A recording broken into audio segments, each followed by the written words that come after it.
everyone is different. That's nature. Nature, I mean, it's amazing, nature. Look at those, look at that, look at all those those leaves now. Everyone is a bit different. The world is actually incredibly beautiful, I think. Yes, it is.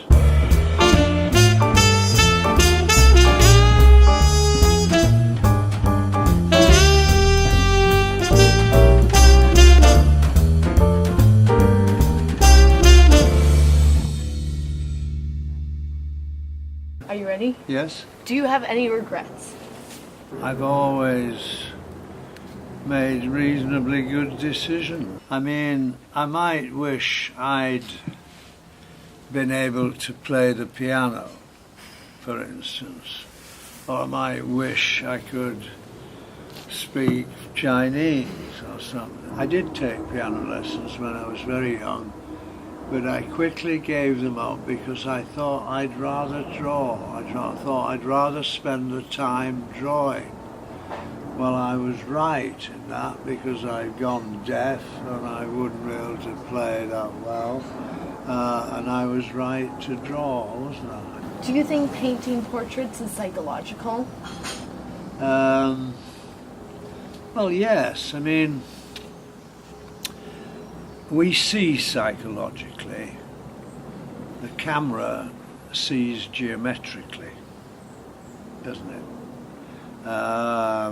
But we see psychologically. We always make pictures. I think even you make pictures. You make pictures in your head. Are good-looking people easier to paint? No, not necessarily. I mean, everybody's a bit difficult, but I think if I know more about them, I find it a bit easier. But it's never that easy. I mean, sometimes one newspaper says I could do these in my sleep, but I couldn't really. But it's me and the sitter. I am looking at the sitter and giving an account of my looking. The person itself, it's my looking at the person. Sometimes people kept their eye on me all the time. Other times they're looking beyond me. I can see that, and they're thoughtful, and and I think, well, they're probably thinking about something else now. You can see that a bit. Why are you so fascinated with Japanese art? I've always been fascinated with the Japanese. I mean, isometric projection, isometric perspective, which is what the Japanese and Chinese use. I mean, in my very early work, I used that, and then later on, I found out, of course, the Chinese and Japanese don't use shadows, and Europe was the only place that ever used shadows. Well, that's now fascinating to me, very fascinating.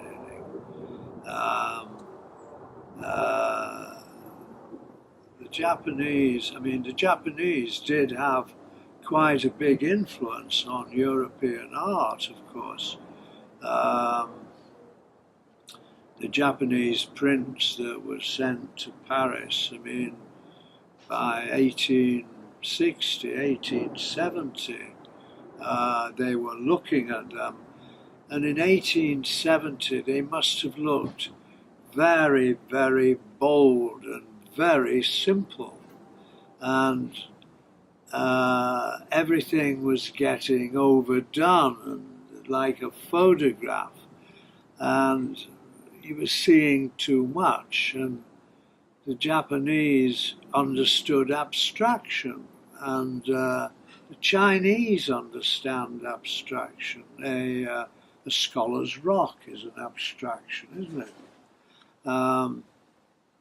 Europe needed abstraction, and that's really, I mean, Manet looked at Japanese prints, Van Gogh looked at Japanese prints, and they were heavily influential. And